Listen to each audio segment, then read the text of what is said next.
tire option, new pavement. How are you going to approach all of that? I mean, treat it like a new track. I mean, really, it will be a new track for us to learn because I've only been there one time, and that was when the track was really, really different. So just going there with a new, fresh set of eyes and trying to approach it like I would any other short track I haven't been at, back in the late model days. So it's part of the fun. Is I think we're gonna have the tire options. We're gonna have everyone learning kind of at the same rate, and should make for good racing. Last week on the broadcast, Mike Joy said he heard we may be racing at Bowman Grace soon. He didn't elaborate, and he may have just been talking off the top of his head. But what would you think about something like that? Yeah, I mean, I don't know. I'm not sure how I really feel about it, but certainly I think that schedule variation is something that NASCAR's really been keen on the last few years. So you never know. Never know. Pros and cons. What do you think Goodyear does really, really well, and what is something you think Goodyear can improve upon? I'll have to get back to you on that. Let me answer a few more. Kind of on a similar note, the new right sides, it's the intermediate tire. Does that change Darlington at all?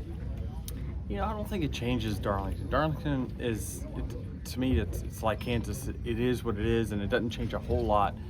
But this is the same tire that I think the right side that we ran last week. So it doesn't change a whole lot. We're very similar to what we were here last time, and the car drove very similar. So I don't think it'll be a total game changer for sure. I think back to when you were racing Eric 2022 here.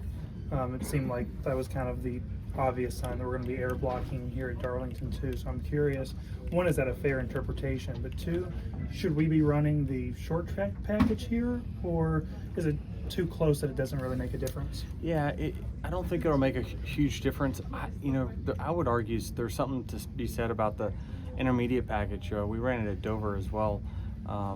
The short track package doesn't have enough positives to really warrant such a small spoiler on the back. I know why they did it, to try to get the cars to to have more rear downforce on the top side versus the bottom side of the car. But I just haven't seen anything that really says that it's better with one or the other. So I'm indifferent on what package that they run here, but I think it's good. We're running speeds where intermediate is probably the appropriate one for this track. Corner entry. Danny, what did you guys see in Corey Heim for him to race later in the year for you guys at 2311? Yeah, I mean, he's just doing a really good job. That's kind of the gist of it. He's doing a really good job. He's performing well at all types of tracks. I know that he works with the 2311 analytics group quite a bit on how to get better and things like that. So I think just the natural progression and connection that he's got with Mobil 1. A sponsor he's already had in the truck series. We were doing that program for the 50th anniversary for them this year anyway. So Corey's just someone that was a good fit at a track that we think that he'll run well at. Were you impressed with how he race for Eric Jones the past couple weeks? Yeah, I thought he did very well. I thought he ran right there with his team cars, and to have no experience at all, I think that's pretty impressive. Corner entry is so unique here. How do you go about finding that comfort zone along the wall versus, let's say, Kansas last week, where you kind of enter the corner already high against the wall? Yeah, it's different here. It's certainly a fine line, and usually the fastest lane here at this track is going to be the closest that you can get to the wall. There's obviously a risk reward there that you have to play that game, but I love this track because you can move around and change the balance of your car. Your car doesn't have to be necessarily perfect to win here. So I think that's what I like about it. The driver plays a huge role at this type of track, and that's why I love it. Is there a certain aspect of it that changes every year, or is it? No, it just ages a little bit more each year. It doesn't have one spot that ages more than another. Your speeds slow down a little bit here and there. I think the qualifying speeds were up compared to where we were here last year. So I think conditions and cars getting better is a factor in that, but overall I think you'll see very similar races to what you saw last time. What do you remember from your Coke 600 win? Just how long that race was. The biggest thing that jumps out to my mind is kind of the battle with Kyle Busch there on that restart. I think it was a green, white, checkered finish. Just driving into turn one and not lifting, and was going to be okay with the consequence, whatever it might have been. But it worked out for us, and certainly we were just very mediocre that day. We put ourselves in the top 5 to 8, and then attrition happened. Had some wrecks from leaders that were better than us, and it allowed us to finally capitalize. You raced there before the innovation with the cool suits. What was it like then compared to the creature comforts you have in the cockpit now? Yeah, I mean, I don't run the cool suit as much as others do. Just creature of habit. I think that some of the data that I've seen, it shows a very small benefit to your core temperature. It doesn't change a whole lot, but I think it's more of a mental thing for some, that certainly you feel cooler, but it doesn't really do much. Your skin feels cooler, but it doesn't do much to your core temperature. So I try not to run it unless it's really, really hot, 85 and over days.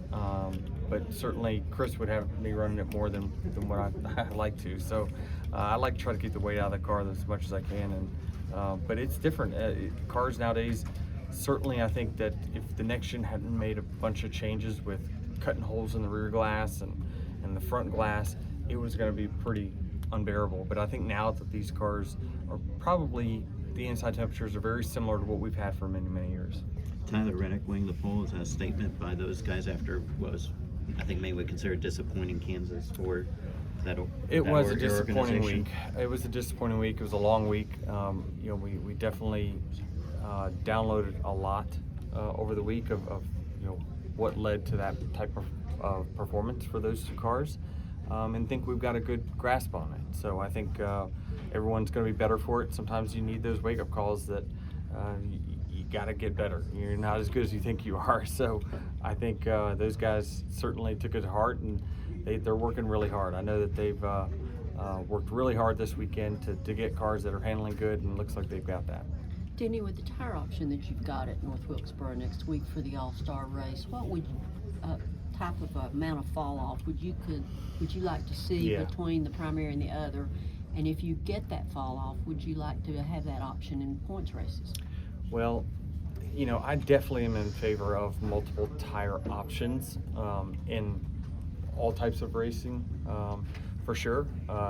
It's going to need to be a significant difference. When I'm saying significant, it needs to be at least 3-4 tenths faster. The issue is how long is it going to last? And so if folks think that it's only going to last 20 laps, they're probably not going to put it on, because unless it's at the very end of the race, but then everyone's going to stay off of track position. So I like that they're at least going to make us run it or start the race on that option tire. That is definitely going to create comers and goers, because it's going to be very similar to Bristol, that first run at least. Okay, thank you. What is to prevent you guys, and this is probably a gay part question, but from landing on the same strategy, getting off the tire at the same time, and then therefore still running the same time regardless of which tire it is? Yeah, that's my only concern with it, and I applaud that we're trying it. It's my only concern is that it's going to wear too aggressively, and then we're all going to be on the standard tire, and then that's likely not to drop off very much. So I think the most likely scenario is the one you just said.